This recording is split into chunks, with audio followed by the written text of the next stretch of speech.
గారికి రాష్ట్ర ఉప ముఖ్యమంత్రి జనసేనాధిపతి అయినటువంటి శ్రీ పవన్ కళ్యాణ్ గారికి వేదికపై ఉన్నటువంటి గౌరవ కేంద్ర మంత్రులు రాష్ట్ర మంత్రులు ఇతర ప్రజాప్రతినిధులకు వేదిక ముందున్నటువంటి అశేష ఆంధ్ర రాష్ట్ర ప్రజానీకానికి అందరికీ కూడా హృదయపూర్వక నమస్కృతులు తెలియజేస్తున్నాను. మిత్రులారా, కర్నూలు అనేది కేవలం ఒక నగరం మాత్రమే కాదు. ఒకప్పుడు రాష్ట్ర రాజధానిగా విరాజిల్లిన నేల కర్నూలు. స్వాతంత్ర సమర యోధుల కీర్తి గాథలను నేల రాసుకున్నటువంటి నగరం కర్నూలు. అదేవిధంగా సత్యశోధనకు, త్యాగానికి, నిబద్ధతకు చిహ్నమైనటువంటి కర్నూలులో గౌరవ ప్రధానమంత్రి నరేంద్ర మోడీ గారు తీసుకున్నటువంటి నెక్స్ట్ జనరేషన్ జిఎస్టీ సంస్కరణను పురస్కరించుకుని నేడు సూపర్ జిఎస్టీ సూపర్ సేవింగ్స్ మహాసభను నిర్వహించుకోవడం యావత్ కర్నూలు జిల్లా ప్రజల వాసులు కూడా సంతోషించదగ్గ విషయంగా నేనైతే భావిస్తున్నాను. గత ఆగస్టు 15 స్వాతంత్ర దినోత్సవం నాడు గౌరవ ప్రధానమంత్రి మోడీజీ ఎర్రకోటపై చేసినటువంటి చారిత్రాత్మక ప్రసంగంలో భాగంగా దీపావళి నాటికి జిఎస్టీ సంస్కరణను తీసుకువచ్చి ప్రజలకు పెద్ద ఎత్తున జిఎస్టీ రాయితీలను కల్పిస్తాననేటువంటి విషయాన్ని హామీ ఇవ్వడం జరిగింది.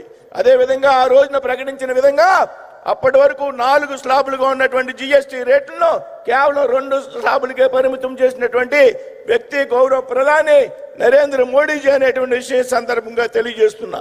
ఏదైతే కేవలం 12%, 28% స్లాబులు పూర్తిగా ఎత్తివేసి కేవలం 5%, 18% స్లాబులు మాత్రమే అమల్లో ఉంచినటువంటి వ్యక్తి గౌరవ ప్రధాని నరేంద్ర మోడీ. అంతేకాకుండా దేశంలో సామాన్య ప్రజలకు ఊరట కలిగించే విధంగా ఏదైతే విద్య కానీ, వైద్యం కానీ, వ్యవసాయ రంగాలకు కానీ సంబంధించినటువంటి ఉత్పత్తులు ఉన్నాయో వాటి మీద 0% జిఎస్టీగా ప్రకటించినటువంటి వ్యక్తి గౌరవ ప్రధాని నరేంద్ర మోడీజీ గారని ఈ సందర్భంగా తెలియజేస్తున్నాను. అంతేకాకుండా ఈ సంస్కరణలు సెప్టెంబర్ 22 నుండి అంటే దీపావళి కంటే ముందుగా 1 నెల ముందే అమల్లోకి తెచ్చినటువంటి వ్యక్తి గౌరవ ప్రధాని నరేంద్ర మోడీజీ. మిత్రులారా, ఇదే రాయలసీమలో గత నెలలో సెప్టెంబర్ 11 నాడు సూపర్ 6 సూపర్ హిట్ మహాసభని పెద్ద ఎత్తున నిర్వహించుకోవడం జరిగింది. 2024లో రాష్ట్రంలో చంద్రబాబు గారి నాయకత్వంలో ఎన్డీఏ ప్రభుత్వం అధికారంలోకి వచ్చేటప్పటికి ఈ రాష్ట్రం అప్పులు ఊబులో కరిగిపోయినటువంటి సంగతి మనందరికీ కూడా తెలుసు. అయినప్పటికీ రాష్ట్ర ముఖ్యమంత్రి చంద్రబాబు నాయుడు గారు, ఉప ముఖ్యమంత్రి పవన్ కళ్యాణ్ గారి ఆధ్వర్యంలో ఎన్నికల్లో ప్రజల్లో ఇచ్చినటువంటి హామీలు అయితే ఉన్నాయో, ఏదైతే సూపర్ 6 పథకాలు ఉన్నాయో వాటినన్నింటినీ కూడా అమలు చేసినటువంటి ఘనత రాష్ట్రంలో ఉన్నటువంటి ఎన్డీఏ ప్రభుత్వం అందని సందర్భంగా తెలియజేస్తున్నా. మిత్రులారా, ప్రధానమంత్రి మోడీజీ గత 10 నెలల కాలంలో ఆంధ్రప్రదేశ్ రాష్ట్రానికి 4 పర్యాయాలు వచ్చారనేటువంటి విషయం మనందరం కూడా గుర్తుంచుకోవాలి. దాని పట్ల ఆయనకి ఆంధ్రప్రదేశ్ రాష్ట్రం అభివృద్ధి మీద ఎంత చిత్తశుద్ధి, ఎంత నిబద్ధత ఉందనేటువంటి విషయం మనందరం కూడా దయచేసి అర్థం చేసుకోవాలి. మిత్రులారా, కేవలం 10 నెలల కాలంలో జనవరి 8 నాడు విశాఖపట్నంలో 2 లక్షల కోట్ల రూపాయలకు శంకుస్థాపనలు, ప్రారంభోత్సవాలు. మే 5న అమరావతిలో 58,000 కోట్లకు శంకుస్థాపనలు, ప్రారంభోత్సవాలు.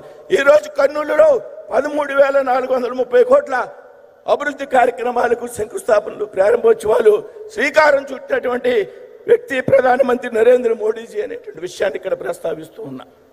అంతేకాదు, ప్రపంచ యోగా దినోత్సవం నాడు ఆంధ్రప్రదేశ్ రాష్ట్రంలో ఉన్నటువంటి విశాఖపట్నానికి జూన్ 21 నాడు వచ్చి ఏదైతే Guinness book of records, world records లో విశాఖపట్నానికి స్థానం కల్పించినటువంటి వ్యక్తి గౌరవ ప్రధాని నరేంద్ర మోడీ గారి అనేటువంటి విషయాన్ని సందర్భంగా ప్రస్తావిస్తూ, ఇందాక పయ్యావుల కాశవ్ గారు, సోదరు లోకేష్ గారు ప్రస్తావించినటువంటి అనేక విషయాలు, అమరావతి రాజధానికి నిధులు కానీ, పోలవరం ప్రాజెక్టు నిధులు కానీ, స్టీల్ ప్లాంట్కి నిధులు కానీ, ఇలా చెప్పుకుంటూ పోతే లక్షల కోట్ల రూపాయల నిధులు ఆంధ్రప్రదేశ్ రాష్ట్రానికి కేటాయించినటువంటి వ్యక్తి గౌరవ ప్రధాని నరేంద్ర మోడీ గారు అనేటువంటి విషయాన్ని ఈ సందర్భంగా మనంతా కూడా గుర్తుంచుకోవాలనేటువంటి విషయాన్ని ఈ సందర్భంగా చెప్తూ ఉన్నా. అంతేకాదు, ప్రపంచంలో 11వ ఆర్థిక శక్తిగా ఉన్నటువంటి భారతదేశాన్ని ఈరోజు 4వ ఆర్థిక శక్తి దిశగా నడిపించినటువంటి వ్యక్తి గౌరవ ప్రధాని నరేంద్ర మోడీజీ అనేటువంటి విషయం గర్వంగా మనంతా కూడా చెప్పుకోవాలి. మిత్రులారా, అంతేకాదు ఇవాళ భారతదేశం ఆర్థిక విధానంలో, రక్షణ రంగంలో, విదేశాంగ విధానంలో పెద్ద ఎత్తున అగ్రగామిగా నిలబడమే కాకుండా భారతదేశంలోనే కాదు ప్రపంచంలో ఉన్నటువంటి భారతీయులందరూ కూడా గర్వపడే విధంగా మీ పరిపాలనా దక్షిణకారంగా ఇవాళ జరుగుతోంది అనేటువంటి విషయాన్ని సందర్భంగా ప్రస్తావిస్తున్నాను. మిత్రులారా, అన్నిటికీ మించి ఆంధ్ర రాష్ట్రాన్ని సెమీ కండక్టర్ సభగా తీర్చిదిద్దేటువంటి కార్యక్రమం.